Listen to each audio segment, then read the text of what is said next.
ஒரு மாதவரத்துல ஒரு ஒரு போலிங் ஸ்டேஷன்ல 58 பேர வந்து டெலீட் பண்ணியிருக்காங்க, இறந்து போயிட்டாங்கன்னு சொல்லி. இதுல 49 பேர் வந்து 50 வயசுக்கும் குறைவானவர்கள். அதாவது 84% பேர் வந்து 50 வயசுக்கும் குறைவானவர்கள். இப்போ யூசுவலா ஒரு இடத்துல நம்ம வந்து இறப்புகள் அதிகமாக எங்க இருக்கும்? வயசானவங்கள்ல இறப்புகள் அதிகமாக இருக்கும். ஸோ ஆனா இப்போ பார்த்தீங்கன்னா, இந்த மாதிரி ஒரு 14 ஸ்டேஷன்ல நெறைய இறப்புகள் வந்து வயது கம்மியானவர்கள் இறந்து போயிருக்காங்க. ஸோ இது வந்து ஒரு அனாமலி. இப்போ அதே மாரி பார்த்தீங்கன்னா, ஒரு தூத்துக்குடியில ஒரு போலிங் ஸ்டேஷன்ல பார்த்தீங்கன்னா, ஒரு 110 பேர டெலீட் பண்ணியிருக்காங்க. அதுல 95 பேர் வந்து மகளிர்.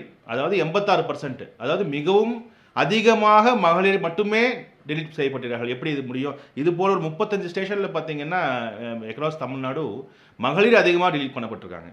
அப்புறம் பார்த்தீங்கன்னா, ஒரு எக்ஸசிவ் டெத்ஸ். இப்போ பார்த்தீங்கன்னா, ஒரே ஸ்டேஷன்ல ஒரு போலிங் ஸ்டேஷன்ல 200க்கும் மேற்பட்டவர்கள் டெலீட் செய்யப்பட்டது டெத்ஸ்னால. இது மாதிரி திருப்பூர்ல மட்டுமே இப்போ இந்த மாதிரி நாங்க ஒரு டாப் 5 ஸ்டேஷன்ஸ் எடுத்தோம் தமிழ்நாட்டுல. டாப் 200க்கும் மேற்பட்டவர்கள் டெத்னால டெலீட் செய்யப்பட்ட ஸ்டேஷன்ஸ் எடுத்தா 4 ஸ்டேஷன் திருப்பூர்ல மட்டுமே வருது. ஸோ திருப்பூரில் மட்டும் ஏன் இவ்வளவு அதிகமானவர்கள் 200க்கும் மேற்பட்டவர்கள் ஒரு ஸ்டேஷன்ல இறந்து போனதுனால் டெலீட் பண்ண செய்யப்பட்டதுக்கு திருப்பூர்ல மட்டுமே ஏன் கான்சன்ட்ரேட்டடா இருக்கு? இது போன்ற ஒரு கேள்வி இருக்கு. அப்புறம் பார்த்தீங்கன்னா, ஒரு இடத்துல டெலீட் பண்ணுறது ஏன் டெலீட் பண்ணுவாங்க? பர்மனெண்ட்லி ஷிஃப்ட் ஆகிட்டாங்க, வேறு இடத்துக்கு மைக்ரேட் ஆகி போயிட்டாங்க. இல்லை அங்கே நாங்கள் போனோம், ஆள் இல்லை, ஆப்சண்ட்டுன்னு சொல்கிறாங்க. அப்படி இல்லைன்னா இறந்து போயிட்டதாக, இல்லைன்னா டூப்ளிகேட் என்ட்ரிஸ். இந்த மாதிரி 4 விஷயங்கள் இருக்குது. ஆனால் 495 ஸ்டேஷனில் இறந்து போனது மட்டும்தான் ரீசன். ஸோ ஒரு ஒரு ஒரு ஒரு 495 ஸ்டேஷனில் ஒரு ஸ்டேஷன் பார்த்தீங்கன்னா, மதுரையில் ஒரு ஸ்டேஷனில் 142 பேர் டெலீட் பண்ணியிருக்காங்க. அவ்வளோதான் டெலீட் பண்ணியிருக்காங்க. 142ம் இறந்து போனது தான். ஸோ இந்த மாதிரி ஒரு 495 ஸ்டேஷனில் மற்ற எந்த ரீசனுமே இல்லாமல் இறந்து போனது மட்டுமே ரீசனாக எப்படி இருக்க முடியும்? அதே மாதிரி ஆப்சென்ட்னு ஒன்று இருக்குது. இப்போ போகிறாங்க, பிஎல்ஓ போவாங்க, போயிட்டு அங்கே பார்த்தா ஆள் இருக்க மாட்டாங்க, அவங்க மைக்ரேட் ஆனாங்களாலும் தெரியாது, அவங்கள பற்றி எந்த ஒரு விஷயமும் தெரியலன்னா ஆப்சென்ட்னு போட்டுருவாங்க. இப்போது சோழிங்கநல்லூரில் பார்த்தீங்கன்னா, ஒரு தொகுதியில் 549 பேர் ஆப்சென்ட். அது எப்படி ஒரு தொகுதி ஒரு பர்டிகுலர் போலிங் ஸ்டேஷனில் சொல்கிறேன். ஒரு போலிங் ஸ்டேஷனில் ஒரு 1200லேருந்து 1500 பேர் வரைக்கும் எலக்டர்ஸ் இருப்பாங்க.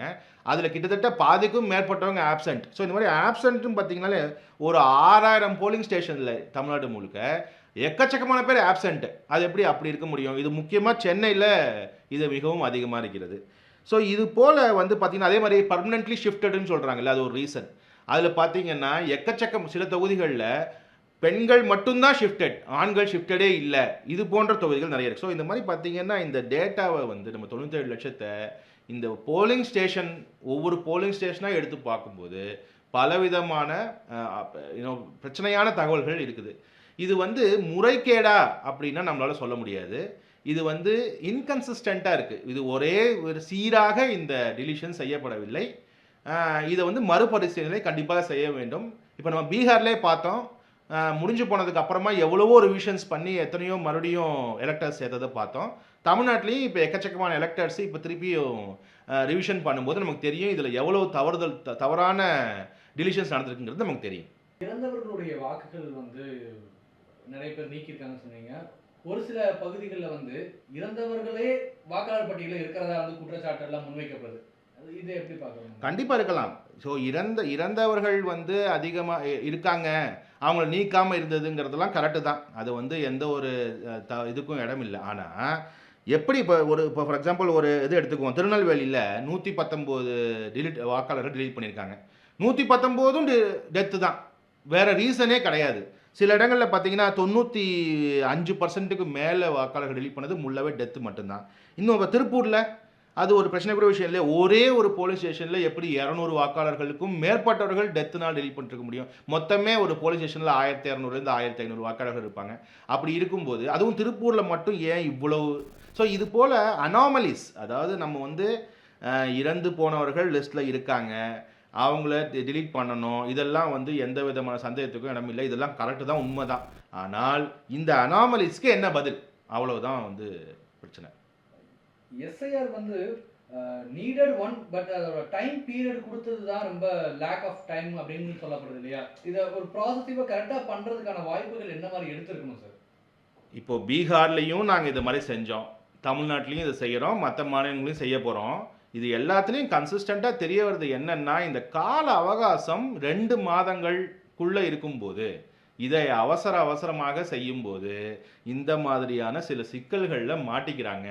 பிஎல்ஓஸும் நம்ம ஆல்ரெடி பார்த்தோம். பிஎல்ஓஸ்னாலே முடியல, ஒர்க் ரொம்ப அதிகமா இருக்குது.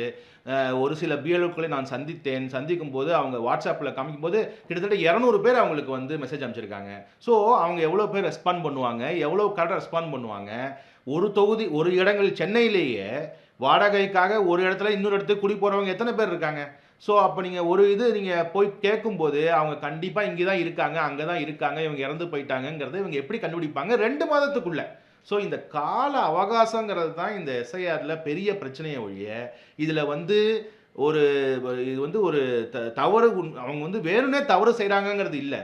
அவங்களால இது வந்து கால அவகாசம் ரொம்ப கம்மியாக இருக்குது. இதுக்குள்ள அவங்களால எப்படி தமிழ்நாடு மாதிரி ஒரு மாநிலத்துக்கு இவ்வளவு பாப்புலேஷன் இருக்கிற ஒரு மாநிலத்துக்கு, பீகார் மாதிரி ஒரு மாநிலத்துக்கு அங்கேயும் இந்த பிரச்சனைகள் இருந்தது. ரிவிஷன்ஸ் எக்கச்சக்கமா இருந்தது. இங்கேயும் இருக்க போகுது. 2 மாசம் முடிவுல நமக்கு தெரியும். இதுல எவ்வளவு தவறுகள் நடந்திருக்கிறது. எத்தனை பேர் நான் இங்கே தான் இருக்கேன்.